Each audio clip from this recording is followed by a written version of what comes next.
وأنشد من حديقة ابن يربوع: غزا القلوب غزال حجت إليه العيون، خطت بخديه نون وآخر الحسن نون. Gacela. Recitó procedente del jardín de Injarbú. Ha conquistado los corazones una gacela a la que los ojos se dirigen en peregrinación. Fue trazada en sus mejillas una nun, que es la letra final de la palabra belleza.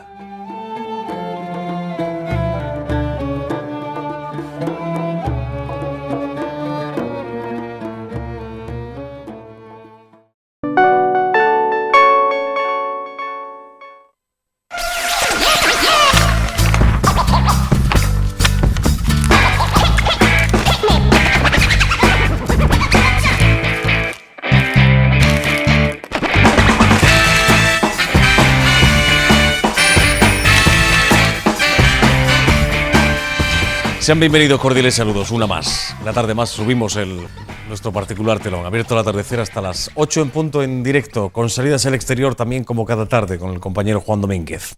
Cantos árabes en la Alcazaba de Almería. De esto hablamos hace unas fechas, con un librito incluso que lleva un CD, donde se pueden escuchar esos poemas, evidentemente en árabe y también en castellano. Bueno, pues eso está cerquita, se va a hacer este fin de semana, ¿no, Jorge? Bienvenido, buenas tardes. Hola, buenas tardes, efectivamente. ¿Para el sábado? El viernes. El viernes. Bueno, a las 7 de la tarde en la Alcazaba. Viernes 7 de la tarde, efectivamente. Este señor ya es conocido en este caso, nos visitas cada vez que puede, o hay algo que contar, y como bien dice el amigo Juan José Ceba, buenas tardes. Buenas tardes, Joaquín. Como no para el amigo Jorge Lirona, pues siempre hay cosas que contar, ¿no? No para. ¿Sí? Bueno. Profesor de Estudios Árabes de la Universidad de Almería, y este señor hace un año y pico, un par de años, que colgaste la cartera de maestro. Sí, pero no paro, tampoco. Pero es decir, profesionalmente jubilado. ¿Sí? Sí, sí. Pero eso no te impide seguir activo, evidentemente. Es más, ahora tienes más tiempo. Afortunadamente no. Ahora tienen más tiempo, Juan. Sí, lo mismo, pero con más intensidad. Bueno, vamos a contar para la gente interesada, Jorge y Juan José Ceba, qué se va a hacer el viernes. Más o menos lo hemos comentado, pero ¿desde qué punto de vista, qué enfoque, qué criterio a seguir? Bueno, pues vamos a tratar de volver al siglo XIV, hace 7 siglos, en los que sabemos que Ibn Luyún recitaba allí en sus clases una serie de poemas árabes, y vamos a volver a hacer esa recitación, no solo ya en árabe, sino también en castellano. ¿De qué poeta has dicho, perdón? Bueno, Ibn Luyún, de varios poetas. Ibn Luyún es un autor almeriense, y hay algún poema suyo, pero él lo que hizo fue una selección de poemas de otros autores, tanto andalusíes como también orientales, árabes. E incluso va a llegar esa recreación a ese volver al siglo XIV hasta en la vestimenta, ¿no? ¿Sí? Sí, bueno, desde la organización se ha invitado a las personas que vayan a asistir, que acudan con chilaba.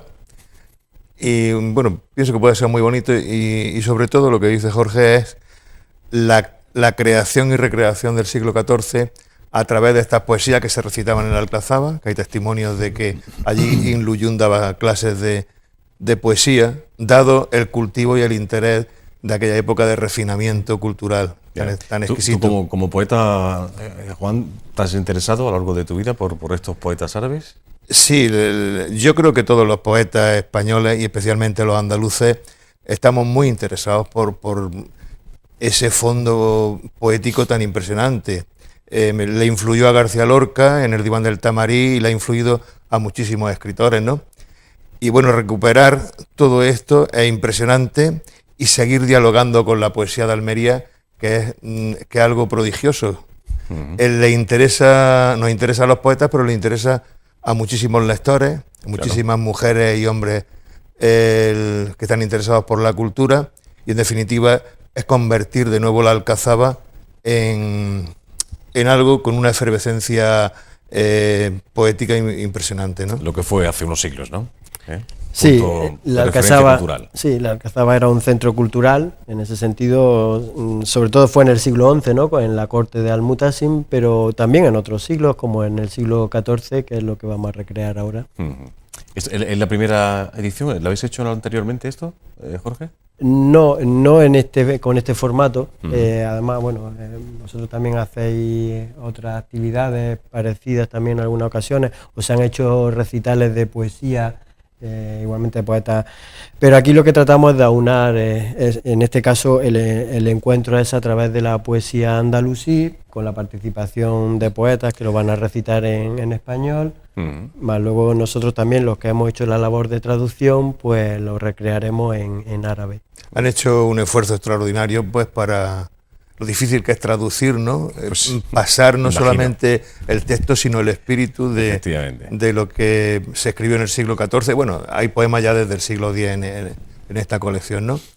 Y han hecho un trabajo precioso. La figura del traductor, no solamente antes, sino también en la actualidad, es muy importante, porque lo que dice Juan José Ceba, no solamente te limitas a traducir de un idioma a otro, sino que tienes que también reflejar la sensibilidad del autor de alguna forma, ¿no? Sí, aquí en estos casos siempre lo que se dice es que la traducción es una traición, y más en la poesía árabe con mayor motivo. En ese sentido, pues procuramos que fuera una traición menor y contamos también con la participación de tanto de Juan José Ceba como Virginia Fernández y Francisco Vargas, para que ellos también releyeran nuestras traducciones y nos aconsejaran, porque bueno, dentro de los traductores hay algunos que están muy aquilatados, han intervenido, pues por ejemplo, Salvador Peña, que es un traductor muy reputado, Jaime Sánchez Ratia, que es nada menos que el traductor de árabe de la ONU en Ginebra, Fernando Velázquez Basanta, que tiene un amplio bagaje en la traducción de poesía andalusí, bueno, y algunos más, ¿no? Luego nosotros en nuestro caso ha sido como aprendices. Él no se nombra, pero hay que nombrarlo, ¿verdad? No, sí, pero él es también sabe un poco, ¿no? El que da juego, el que coordina.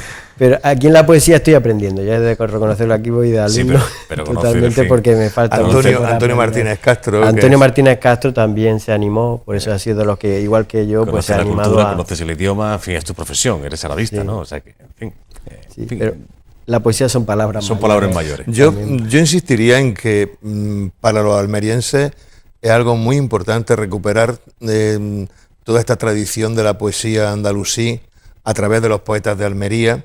Me parece algo fundamental, algo importantísimo por lo que debemos de sentirnos satisfechos y muy orgullosos, ¿no? Dejaron huella de estos poetas andalusíes en los poetas, en fin, que han ido llegando hasta nuestros días. ¿Alguno de tus poemas tiene algún punto en común, por ejemplo, con estos poemas árabes? Pero no solamente de las cosas que yo he escrito, sino que de la gente joven que está escribiendo en Almería actualmente. Hay muchos de ellos tan interesados en la poesía que van a participar en el recital, como Virginia Fernández Collado y Francisco Vargas, ¿no? Y hay otros muchos poetas que están investigando y están leyendo, o sea que realmente es un pozo muy importante. Hace poco ha venido a Almería una poeta de Asturias y estaba realmente alucinada con todo este bagaje tan impresionante, ¿no? Y bueno, es que tenéis poetas del siglo XI, del siglo XIV, se conoce una fuente riquísima, ¿no? Claro. Esta chica estuvo en la tetería Almedina, creo recordar, sí, ¿verdad? Sí, efectivamente. El anuncio.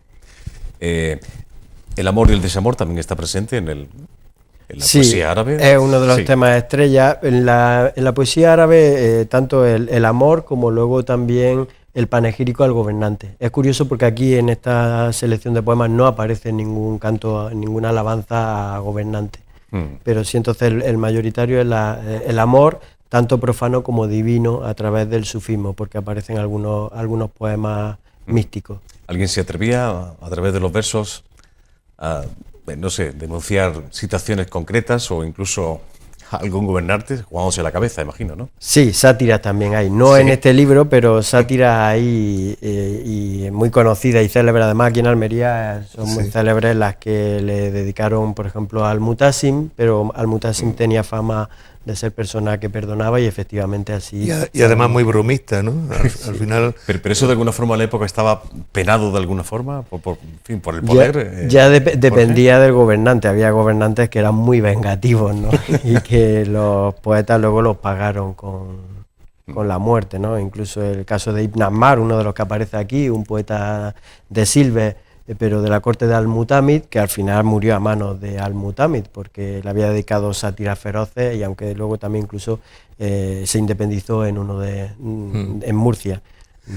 Yo creo que es interesante una de las cosas que ha dicho Jorge, y es que se va a recrear de alguna manera aquel siglo, el siglo XIV, en que vivió Ibn Luyún. Yo creo que sería interesante, aunque sea en un momento, que nos contara algo de aquella época. Adelante. Sí. Bueno, aquella época en principio fue una época en general tranquila, porque está en medio de la época nazarí. Lo que sucede es que aquí en Almería se vivieron unos momentos especialmente trágicos, ¿no? Igual que también en otras zonas, sobre todo lo que fue la epidemia de peste de 1348, que Ibn Luyún murió durante esa epidemia, al igual que otros almerienses, bastantes almerienses murieron, ¿no? Y entre ellos literatos muy conocidos. Y luego, al principio de ese siglo, también hubo un momento especialmente fuerte y violento en Almería, que fue el ataque de los aragoneses, un intento de conquistar Almería en 1309 y una resistencia por parte de los almerienses que consiguieron que finalmente Almería no cayera, ¿no? Lo que hacían muchos gobernantes es que estos poetas estuviesen cerca, porque era una forma, digamos, de contar o de proclamar sus victorias, ¿no? Esa es la transmisión oral, la forma de contarlas. Sí. Y alabar de alguna forma al rey, al gobernante de turno. Sí. ¿no?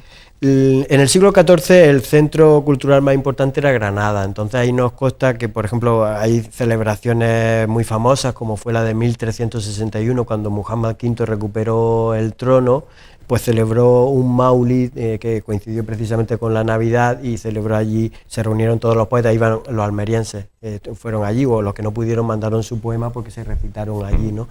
Aquí, de todas formas, en Almería sabemos que había vida cultural, ¿no? Porque ya no era Ibn Luyún solamente, sino que estaba Ibn Játima, muy pujante, porque él va a sobrevivir bastantes años a Ibn Luyún, Abul Barakat al-Balafiki y otros poetas de segunda línea, que sería interesante, no ha sido el caso aquí, pero que habría que ir poniendo en valor y dando a conocer, y eso podemos ir haciéndolo en otras actividades semejantes. Hay muchos manuscritos de poetas almerienses, lo sé a través de Jorge, claro, él nos lo ha contado con frecuencia, y pienso que esta colección debe de continuar, y va a continuar, ¿no?, recuperando a otros poetas muy importantes, ¿no? Llama la atención, esto lo he hablado alguna vez con Jorge, Juan José Ceba, tú como maestro que has sido durante toda tu vida.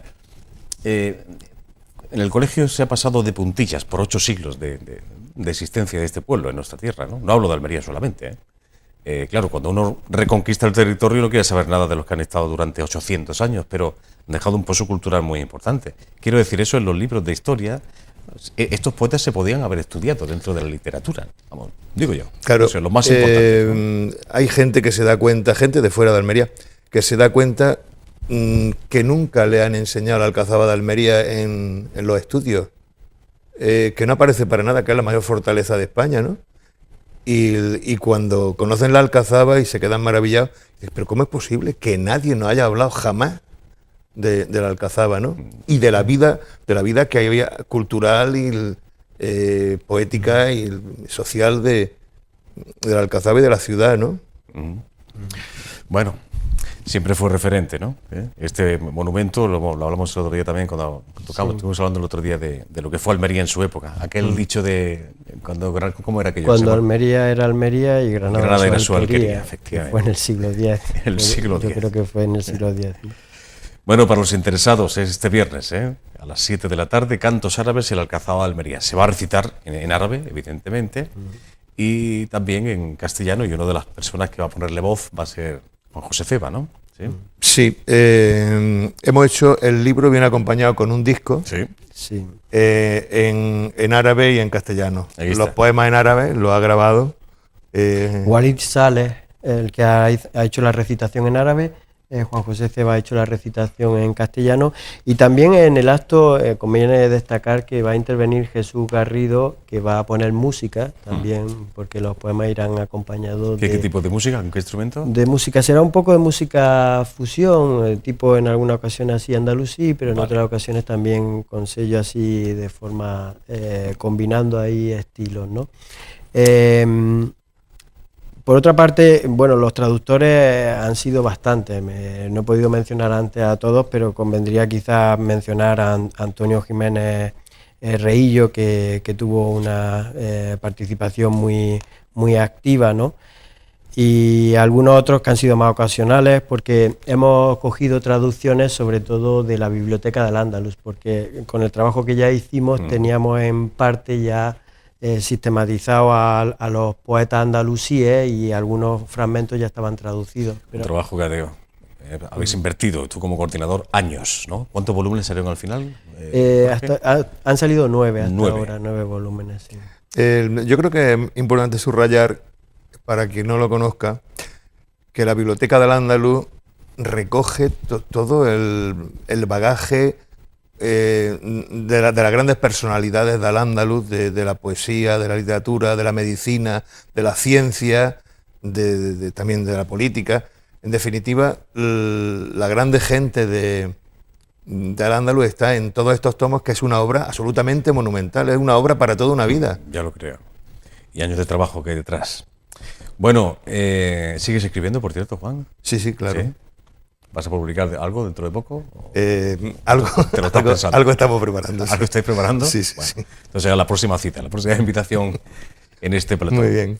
Viernes 17 de mayo, 7 de la tarde. Hablamos de la alberca del segundo recinto de la Alcazaba, para que no se pierdan, que subir un poquito, no mucho, un paseo, pero merece la pena, yo creo que sí. Gracias por la visita, señores. Gracias, Juan. Que vaya bien, que esto no, en fin, se vuelva a repetir. En la primera edición, pero que se pueda repetir en alguna otra ocasión. Primera salida del exterior.